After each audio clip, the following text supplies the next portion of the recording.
So hi how are you. इस video में हम बात करने वाले हैं मिलिया के बारे में।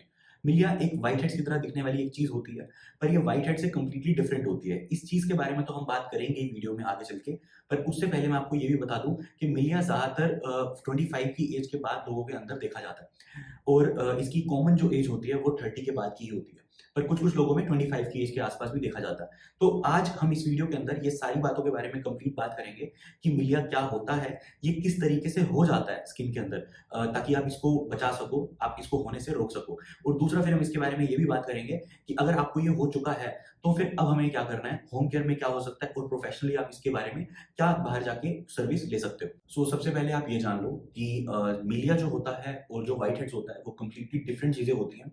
ये जानना भी आपके लिए बहुत ज्यादा जरूरी है, क्योंकि व्हाइट हेड समझ के हम मिलिया को जब फोड़ते हैं तो बेसिकली वहां पे निशान रह सकता है, गड्ढा रह सकता है, या फिर आपको कोई ना कोई इरिटेशन या ईचिंग दिखने को मिल सकती है वहां पे।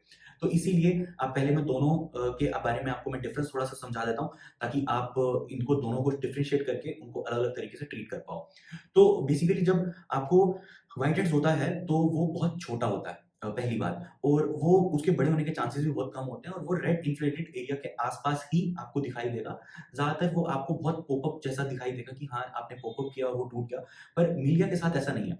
मिलिया आपको एक कंप्लीटली अलग तरीके से दिखाई देगा, क्योंकि कि आपकी स्किन की जो बेसिकली डेड स्किन होती है और जो केराटिन होता है, दोनों का कॉम्बिनेशन बनके जो स्किन के नीचे सरफेस पे हल्का फुल्का रह जाता है या कंप्लीटली ऊपर आने के बाद हल्का फुल्का रुक जाता है, वहां पे आपका ये एक गांठ की तरह दिखाई देने लगता है। ये भी सेम कंप्लीटली वैसा ही दिखाई देता है, पर इसके साथ एक डिफरेंस ये है कि ये हल्का बड़ा भी हो सकता है और छोटा भी हो सकता है। और इसके एक निशानी ये भी है कि जब आपको मिलिया होगा तो बेसिकली वो आंखों के पास हो सकता है, इस जगह पे भी हो सकता है आपको बहुत ज्यादा, यहाँ पे भी हो सकता है, और इसके साथ साथ आपको नोज के आसपास भी हो सकता है। पर जबकि जो आपको व्हाइट हेड्स होंगे वो आपको कंप्लीटली या तो फिर इस जगह पे ही ज्यादातर आपको देखने को मिलेंगे, या हल्का फुल्का आपको यहाँ पे देखने को मिलेंगे। ज्यादा इससे दूर आपको देखने को ये नहीं मिलेंगे। व्हाइट हेड्स कंप्लीटली आप एक बार ऐसा पिंच करोगे तो आपका निकल के भी आएगा बाहर कुछ ना कुछ उसके अंदर से, पर जो मिलिया है वो बाहर नहीं निकलेगा, इनफैक्ट वो एक गांठ की तरह ही फील होगा। तो ये दर्द नहीं करता है, बट स्टिल ये एक दिखने में बहुत बुरी चीज लगती है, क्योंकि ये ऐसा दाना है जो आप अगर नहीं हटाओगे तो कंप्लीटली अपने तरीके से ये नहीं हटने वाला है, अपनी खुद की मर्जी से ये कभी नहीं निकलने वाला है आपकी स्किन से। तो हम ये भी जान लेते हैं कि मिलिया होता कैसे है।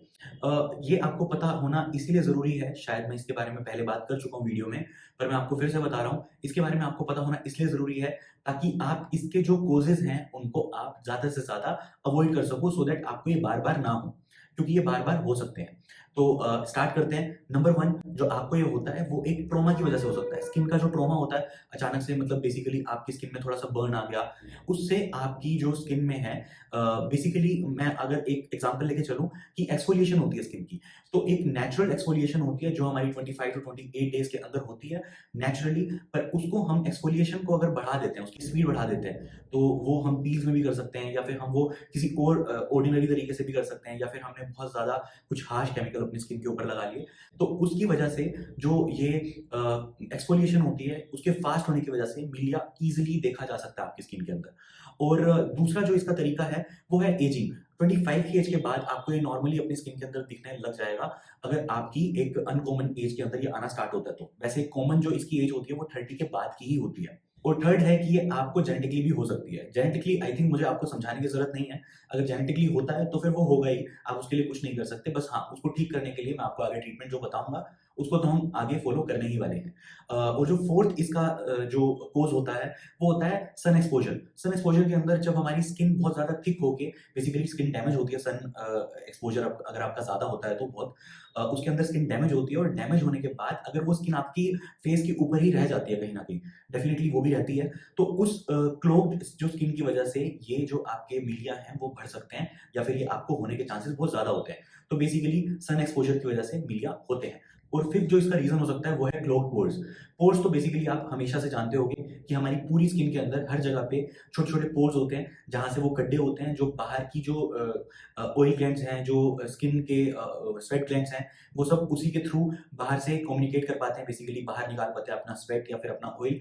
वो पोर्स जब आपके क्लोग्ड हो जाते हैं, मतलब रुक जाते हैं, बैरियर बन जाते हैं उनके आगे कहीं ना कहीं, तो उस जगह पे आपको ये दिखने की संभावना हो सकती है। जो कि क्लोग पोर्स, अब आप पूछोगे कैसे हो सकता है, वो मेकअप की वजह से हो सकता है, वो ज्यादा हैवी सनस्क्रीन लगाने की वजह से हो सकता है या फिर वो कोई भी ऐसी चीज़ लगाने की वजह से हो सकता है। लेट्स सपोज़ आपने बहुत ज़्यादा पसीने से भरे रहते हो, तो उस टाइम पे भी इसके होने की संभावना है थोड़ी बहुत। तो ये सारे रीज़न जो हैं, वो आपके मीडिया को एक्सपैंड करने का काम करते हैं। अगर आप इनमें से कुछ भी करते हो या आपको लगता है कि हाँ, आप इसमें से कुछ अवॉइड कर सकते हो, तो अभी से अवॉइड करना स्टार्ट कर दो। इतना तो आपको हेल्प मिल ही जाएगी। बाकी जो जेनेटिक्स हम डिस्कस करने वाले हैं, वो तो हम आगे करेंगे ही।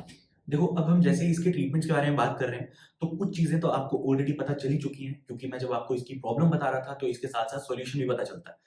जेनेटिकली हैं, तो अलग से मैं आपको अभी बताने वाला हूँ, पर अगर आपको ये सन एक्सपोज़र की वजह से हो रहे हैं, तो आप सन एक्सपोज़र थोड़ा कम कर दो, एसपीएफ लगाना शुरू कर दो, सनस्क्रीन लगाना शुरू कर दो, या अगर आपको ये हेवी प्रोडक्ट्स लगाने की वजह से हो रहे हैं, क्लोग पोर्स की वजह से हो रहे हैं, तो पोर्स को क्लोग मत होने दो। इसके साथ-साथ जो आप एक जो नॉर्मल डेली रूटीन जो आप चला सकते हो, जिसकी वजह से आपके हुए जो मिलिया हैं, उनके अंदर आपको थोड़ा फ़र्क देखने को मिल सकता है या वो बढ़ने से रुक सकते हैं। वो ये है कि आप अपने स्किन के अंदर जो क्लींजिंग है, वो बहुत अच्छे से किया करो। जो नॉर्मल आपकी स्किन केयर होती है, क्लींजिंग, फेस वॉश, उसके बाद आपका सनस्क्रीन लगाना, ये पूरी की पूरी प्रोटेक्शन की जो रेंज है, वो आप पूरी की पूरी यूज़ करना स्टार्ट करो।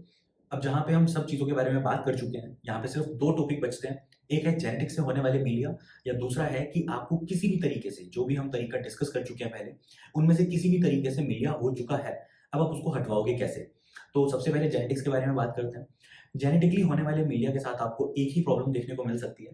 वो प्रॉब्लम ये है कि जब भी आपने ये मीलिया हटवाया, तो आपको दूसरी बार ये मिलिया दोबारा देखने को मिल सकता है, क्योंकि ये आपका जेनेटिकली बिल्ड हो रहा है। तो ये चीज़ की आपको प्रॉब्लम रहेगी ही रहेगी, और हो सकता है आपको ना भी हो, ऐसा कोई पक्का नहीं है कि आपको होगी ही होगी, पर अगर होनी होगी तो ज़रूर होगी, और आपको इसको टाइम टू टाइम हटवाते रहना होगा। अब हम बात करते हैं उन लोगों के बारे में जिनको मीलिया किसी भी तरीके से, जो भी हमने डिस्कस किया, उसकी वजह से हो चुका है। तो उस केस में आपको मैं एक सिंपल सी बात बता रहा हूँ कि अगर आप किसी भी एस्थेटिक क्लिनिक के अंदर जाते हो, तो आप इसको ईज़िली हटवा सकते हो एक सिरिंज के थ्रू, एक ब्लेड के थ्रू। ये आपको हटवा दिया जाता है, और इसका आपको कोई निशान नहीं रहता है, या इसका आपको कोई दर्द नहीं होता है। बहुत नॉर्मल सा प्रोसीजर है, और आप बहुत टेंशन फ्री होके इसको करवा सकते हो। सो ये एक मेरी वीडियो थी मीलिया के ऊपर।